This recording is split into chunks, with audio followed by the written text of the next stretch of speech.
The private jet's engines hummed steadily as the island came into view below, a perfect crescent of white sand and turquoise waters surrounded by lush greenery.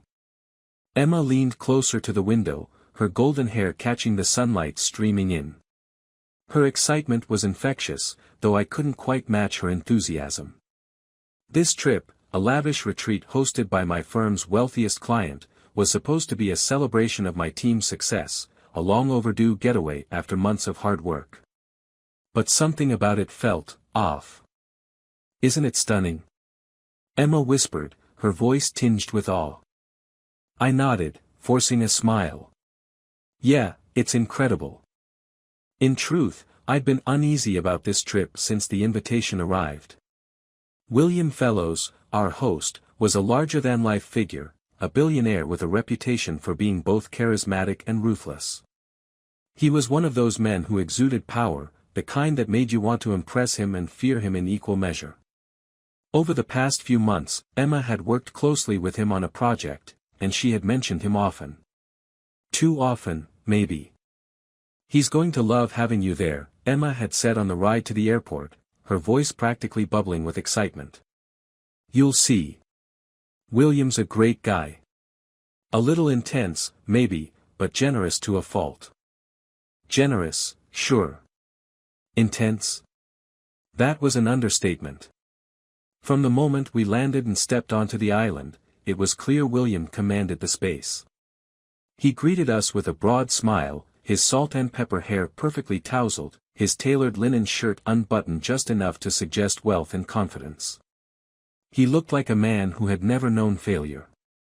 "Mark," he said, shaking my hand firmly, "I've heard a lot about you. Emma talks about you all the time." I couldn't tell if the compliment was genuine or just part of the charm offensive, but I thanked him anyway. Emma beamed at his words, her cheeks flushed with what I told myself was merely excitement about the trip. The accommodations were stunning, private bungalows nestled among the palm trees, each with a view of the ocean. The first evening, William hosted a dinner on a veranda overlooking the beach. The table was set with fine china and crystal glasses, the air thick with the scent of salt and grilled seafood. As the sun dipped below the horizon, casting everything in shades of gold and crimson, I started to relax. Maybe this weekend wouldn't be so bad after all. But then there was William. He was everywhere, laughing loudly, charming the other guests, and paying Emma far more attention than was appropriate. He complimented her dress, her laugh, even the way she held her wine glass. At first, I thought I was imagining things, letting my insecurities get the better of me. But as the evening wore on, it became impossible to ignore. His eyes lingered on her for a beat too long, his compliments growing more brazen with each glass of wine. "You've got quite the catch, Mark," William said at one point, raising his glass to me. "Emma's a rare gem. You're a lucky man." I forced a laugh, clinking my glass against his. "I know I am." Emma, sitting between us, laughed nervously, her cheeks flushed. "You're too kind, William." "Not at all," he said, his gaze locking onto hers. "Just honest."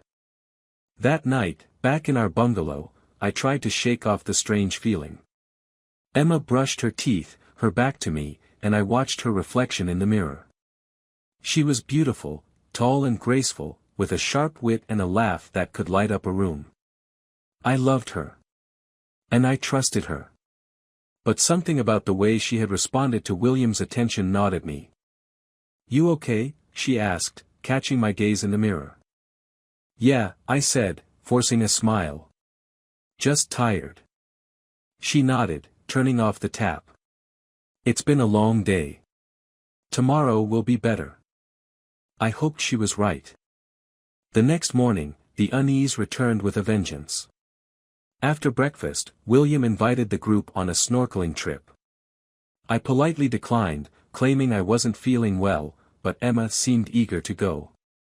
She looked stunning in her swimsuit, her golden hair pulled back into a ponytail, her smile bright as she followed William and the others toward the boat.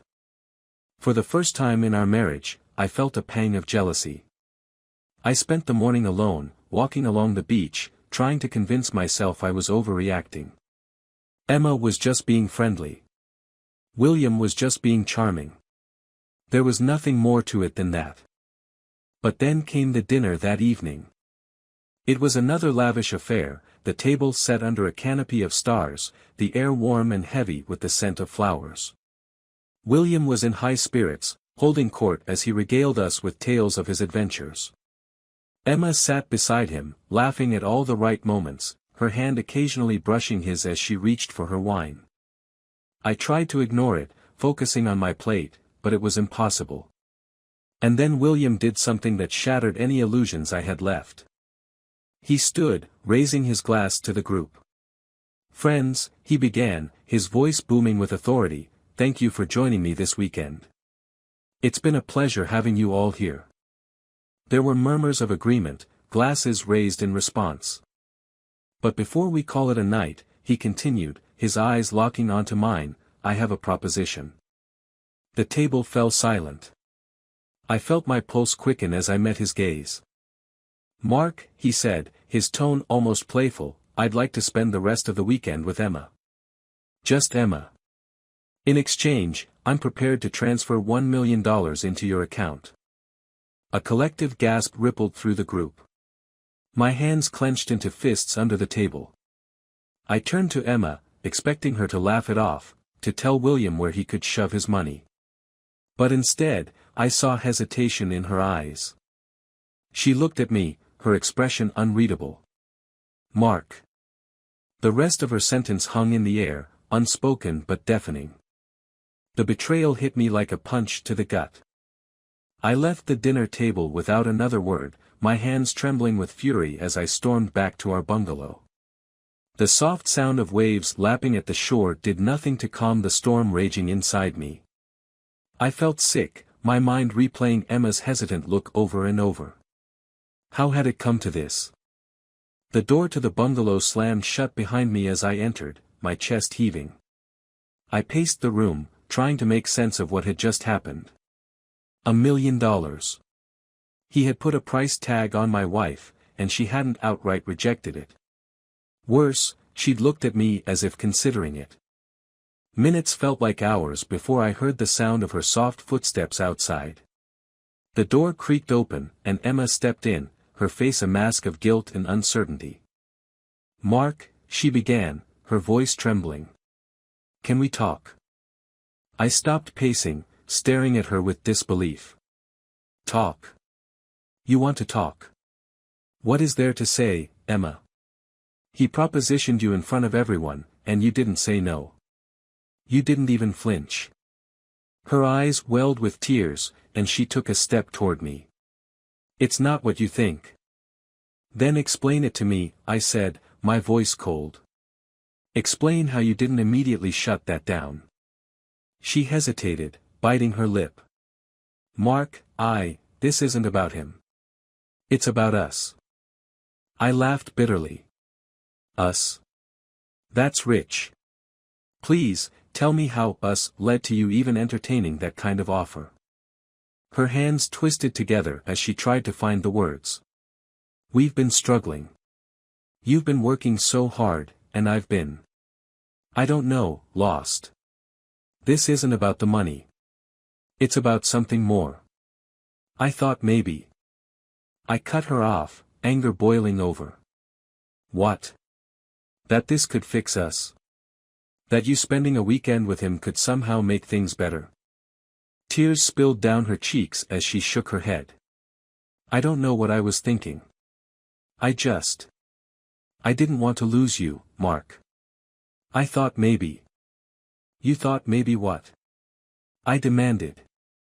"That betraying me could save our marriage? That's insane, Emma. Do you even hear yourself?" She sobbed quietly, but I had no sympathy left. The betrayal was too raw, too immediate. I turned away, unable to look at her. My mind raced, and I felt trapped in this room, on this island, in this marriage. "Mark, please," she said, her voice breaking. "I didn't agree to anything. I was confused. But you considered it, I said, my voice low. You actually considered it. Silence stretched between us, the weight of her hesitation hanging in the air. Finally, she whispered, I'm sorry. Sorry doesn't fix this, Emma, I said, my tone sharp. Sorry doesn't erase what happened tonight. She reached for me, but I stepped back, keeping the distance between us. You've already made your choice, I said. Or at least you've shown me where your priorities are. Her eyes widened, panic setting in. Mark, don't say that. I love you. I didn't mean for any of this to happen. Then why did it? I asked, my voice filled with hurt and frustration. Why didn't you shut him down the moment he opened his mouth? She had no answer, and her silence was the final nail in the coffin. I grabbed my bag from the closet, throwing clothes into it haphazardly. I couldn't stay here, not after what had happened. Where are you going? She asked, her voice rising with fear. Away from here, I said, zipping up the bag. I can't be around you right now. I need to think. Mark, please don't do this, she begged. Let's talk. Let's figure this out. I shook my head, slinging the bag over my shoulder.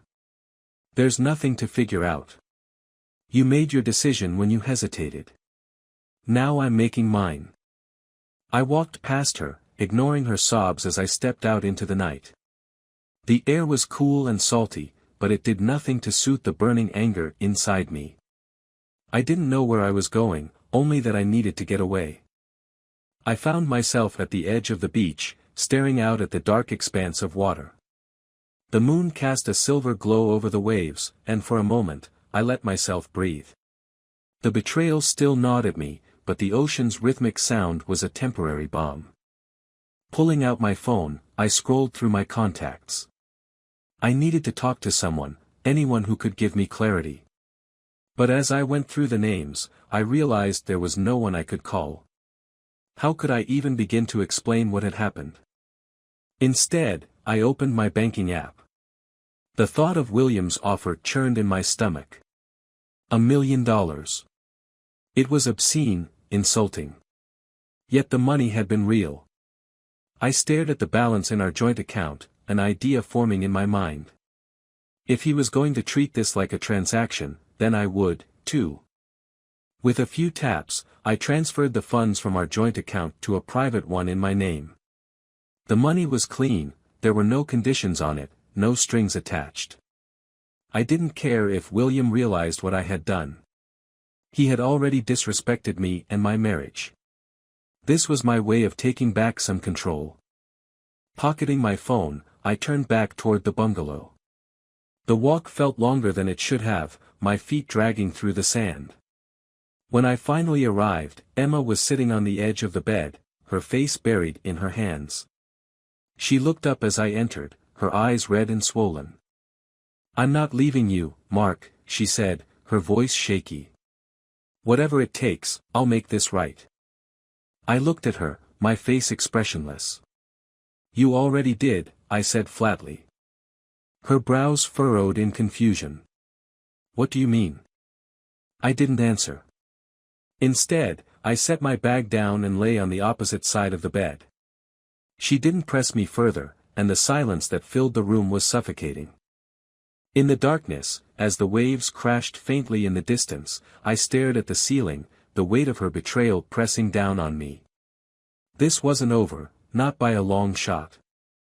The next morning, the island's serene beauty felt like a cruel contrast to the chaos brewing inside me. I woke early, unable to sleep with Emma's presence so near.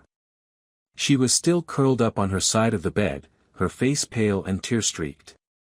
Part of me wanted to feel pity for her, but I couldn't summon it. The hurt was too fresh, the betrayal too raw. I stepped outside onto the bungalow's deck, letting the morning sun warm my skin. The ocean stretched endlessly before me, its waves crashing gently against the shore.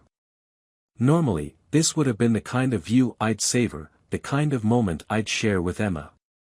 But now, it felt hollow. Everything felt hollow. I needed a plan. Last night's transfer of funds had been impulsive but necessary.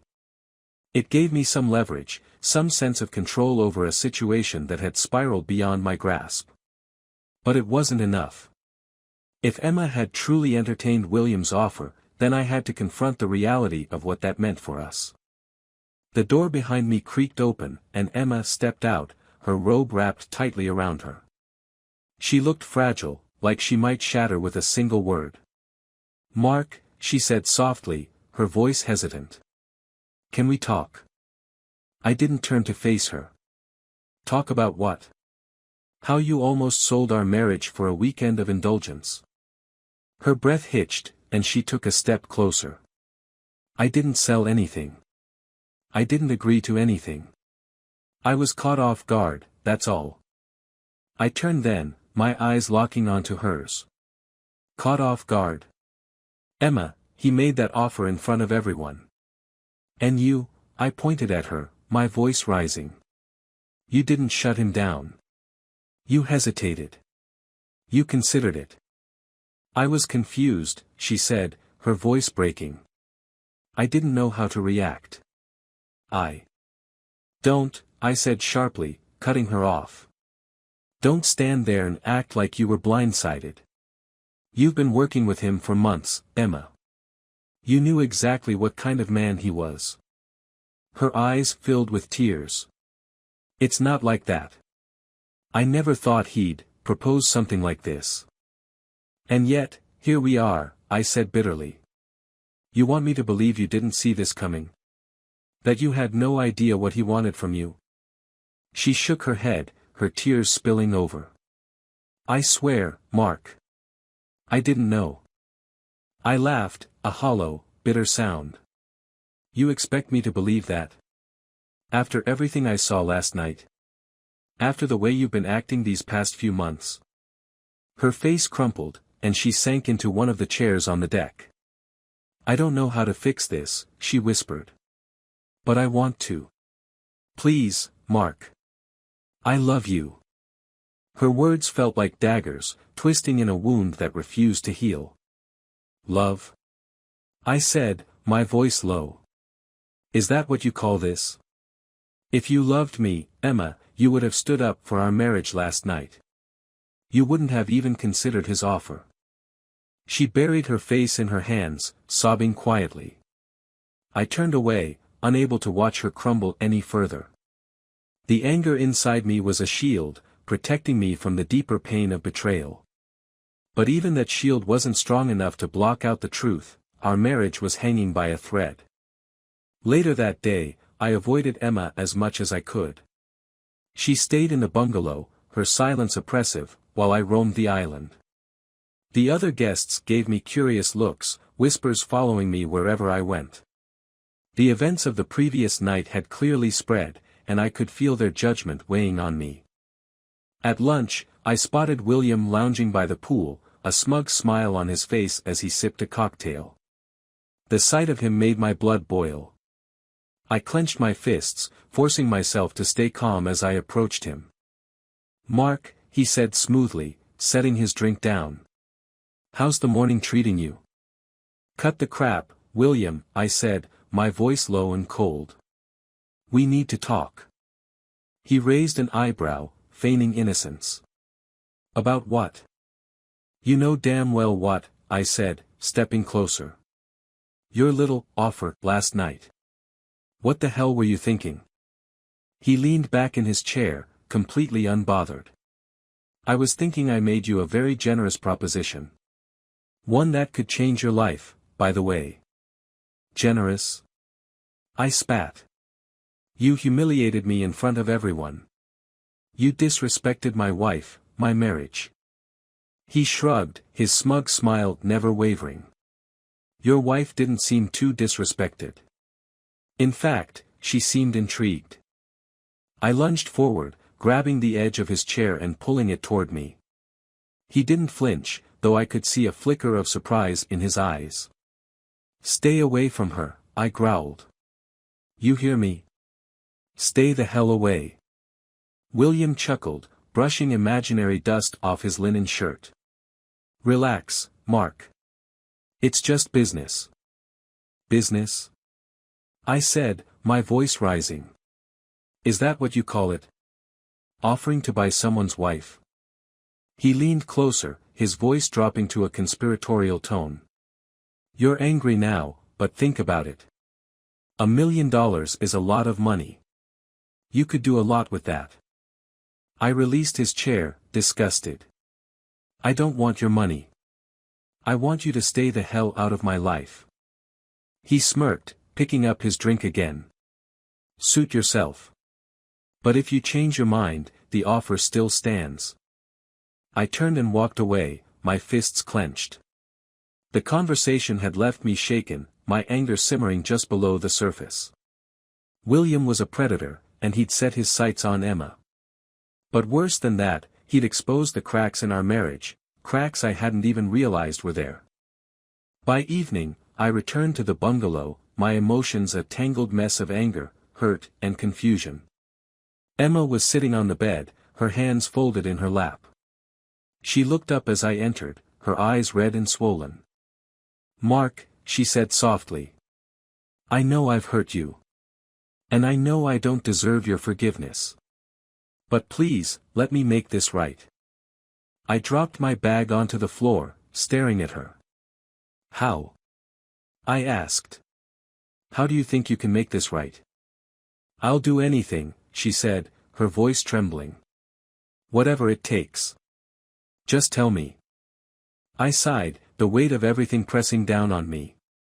You want to make this right, Emma? Prove to me that I can trust you again. Prove that this marriage means as much to you as it does to me. She nodded, her tears spilling over. I will. I promise. Her words offered little comfort, but they were a start. Whether they were enough, I didn't know. All I knew was that the road ahead would be long and uncertain. The next morning, Emma was unusually quiet as we packed our bags. It was our last day on the island, and though the sun shone brightly, the weight of the past 2 days hung heavy between us. She'd been trying to reconnect, small attempts to bridge the chasm that William's proposition had opened between us. But I was distant, guarded. Trust wasn't something that could be rebuilt overnight. As we boarded the private jet, the tension was palpable. The other guests cast curious glances our way but said nothing. Even William, seated in the front row, gave me only a faint, knowing smirk before returning to his conversation with a colleague. Emma avoided his gaze entirely, her hands gripping the armrests as the jet began its ascent. The flight was uneventful, yet the silence between us was deafening. I stared out the window, my thoughts a tangled mess. Could I forgive her? Could we ever go back to what we had before? I wanted to believe we could, but the memory of her hesitation, her betrayal, refused to fade. By the time we landed, I had made a decision. I couldn't keep living in limbo, constantly questioning her loyalty. I needed answers. I needed closure. That evening, back at home, I sat Emma down in the living room. The house was eerily quiet, the hum of the refrigerator in the kitchen the only sound as she looked at me with wary eyes. I want the truth, Emma, I said, my voice steady but firm. No more excuses, no more half-truths. Did you even consider his offer? She hesitated, her hands twisting in her lap. Mark, Don't lie to me, I interrupted, my voice rising slightly. I need to know. She exhaled shakily, her shoulders slumping. Yes, she admitted, her voice barely above a whisper. For a moment, I did. The words hit me like a punch to the gut, even though I'd already suspected the truth. I nodded slowly, trying to keep my emotions in check. Why? Tears welled in her eyes. I don't know, she said, her voice trembling. Maybe I was flattered. Maybe I felt overlooked. You've been so focused on work, and I felt invisible. Her words stung, but they also gave me clarity. I stood, pacing the room as I tried to process what she'd said. So you thought what? I asked, turning to face her. That letting another man buy your attention would fix that. No, she said quickly, shaking her head. I wasn't thinking clearly. I made a mistake, Mark. A terrible mistake. But I love you, and I want to make this right. Her tears fell freely now, her hands reaching for mine. I hesitated before taking them, her touch both familiar and foreign. You say you love me, I said softly. But love doesn't look like this, Emma. I know, she whispered. And I'll spend the rest of my life proving it to you if I have to. Just, please don't give up on us. I stared at her for a long moment, searching her face for any hint of deception. What I saw was raw, unfiltered emotion. Maybe she was sincere. Maybe she really did want to fix things. But then, why did I still feel so hollow? The next morning, I woke early, slipping out of bed without waking her. I made coffee, the aroma filling the kitchen as I sat at the table, staring at the steam curling from the mug. My mind was made up. I needed to act decisively, for my own sake. Emma joined me not long after, her hair tousled from sleep. She looked at me cautiously, as though afraid of what I might say. Good morning, she said tentatively. Morning, I replied, my tone neutral. She poured herself a cup of coffee, sitting across from me.